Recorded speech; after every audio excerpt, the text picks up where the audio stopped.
आपने अपना भारत देश जब स्वतंत्र हुआ 1947 से, तब से आपने देखा तो कोई एक लीडर के नेतृत्व में देश आगे बढ़ता है। शुरू में अलग था, पंडित जवाहरलाल नेहरू जी के नेतृत्व में देश जब काम कर रहा था, देश में जब ये लोग काम कर रहे थे तो सरदार वल्लभ भाई पटेल, बाकी के जो लोग बहुत से थे, उन्होंने सबने मिलके वो देश चलाया। उसके बाद लाल बहादुर शास्त्री, इनका नेतृत्व आया। उसके बाद इंदिरा जी का नेतृत्व आया।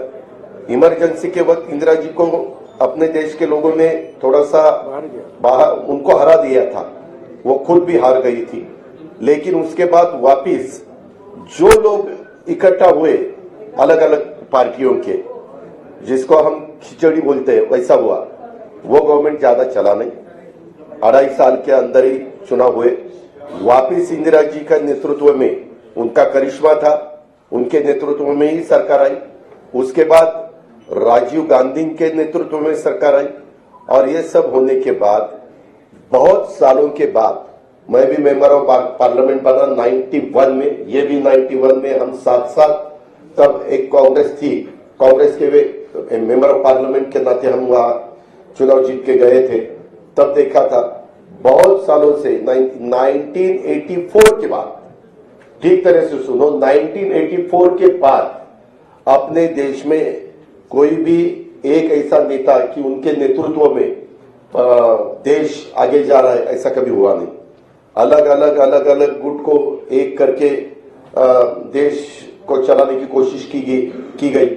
लेकिन 9 साल आपने देखे होंगे, उसमें नरेंद्र मोदी साहब का नेतृत्व में आज देश काम कर रहा है।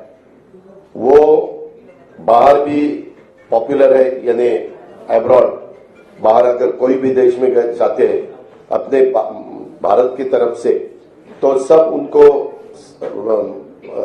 सपोर्ट देते हैं, सब उनको बहुत अच्छा नेतृत्व ऐसे बोलते हैं। और ऐसा होते हुए उनका भी काम चालू है।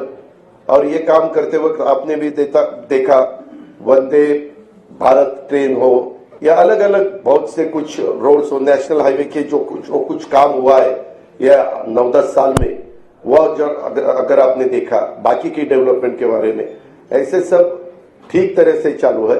और सामने वाले विरोधक वो खुद का खाली अपना अपना स्टेट का देखते हैं, अपने अपने स्टेट का देते हैं। एक कोई मुझे लीडर अपोजिशन में दिखाओ कि वो देश का सोचकर देश में काम कर रहा है, ऐसा कहीं दिखाई नहीं देता। और इतना बड़ा पॉपुलेशन होते हुए हमें सबको ऐसा लगा कि नरेंद्र मोदी साहब के नेतृत्व में ही लोकसभा हो या आगे वाले चुनाव हो, वो सहयोगी पार्टी के नाते, जैसे हम इससे पहले कांग्रेस के साथ जाते थे, तो बीच में हमने शिवसेना के साथ हम 2.5 साल गए, वैसे अभी आगे विधानसभा हो, लोकसभा हो, लोकल बॉडीज का तो चुनाव वहां के डिस्ट्रिक्ट के हमारे कार्यकर्ता सोचेंगे, वहां के लीडर सोचेंगे कि क्या करना चाहिए क्या नहीं करना चाहिए।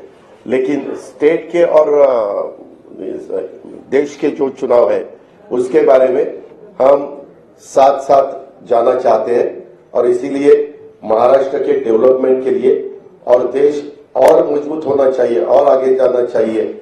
जो कुछ आज थोड़े बहुत प्रॉब्लम होते हुए वो सॉल्व करने के लिए भी सबने एकजुट होके उसका मुकाबला करना चाहिए। इसी माध्यम से हमने सबने मिलके ये डिसीजन लिया है, पार्टी के नाते हमने ये डिसीजन लिया है। और ये होते हुए पूरे विधायक हमारे साथ है, मेंबर ऑफ पार्लियामेंट हमारे साथ है, बाकी के पार्टी के वर्कर हमारे साथ है। इसीलिए आज मैंने डिप्यूटी चीफ मिनिस्टरशिप का ओथ ली। बाकी के हमारे सीनियर नेता और नया भी कुछ लोगों को हमने आज तक इस गवर्नमेंट में लेडी को प्रतिनिधित्व नहीं था, आगे शायद वो देंगे, लेकिन हमने वो भी सोचा। और यंग जनरेशन को भी हमने कैबिनेट मिनिस्टर के नाते, जैसे पहले मुझे याद है भुजबल साहब के नेतृत्व में हमने जब 99 में चुनाव लड़ा था, तब हम यंग थे, मैं आर पाटिल, दिलीप वळसे पाटील, जयंत पाटिल, हम सुनील तटकरे, हम सब ये लोगों को मौका मिला था। अभी वैसा ही संजय बंसोड़े हो या अपना आदित्य तटकरे हो या अनिल भाईदास पाटिल हो, ऐसे अलग अलग नए लोगों को भी हमने उसमें शामिल किया गया है। और उसमें ट्राइबल को भी प्रतिनिधित्व मिलना चाहिए, शेड्यूल कास्ट को भी प्रतिनिधित्व मिलना चाहिए, माइनॉरिटी को भी प्रतिनिधित्व मिलना चाहिए, लेडीज को भी प्रतिनिधित्व मिलना चाहिए। ऐसा सब सोचकर और ओबीसी को भी प्रतिनिधित्व ज्यादा मिलना चाहिए, ऐसा सब सोचकर हमने ये मिनिस्ट्री में मौका दिया है।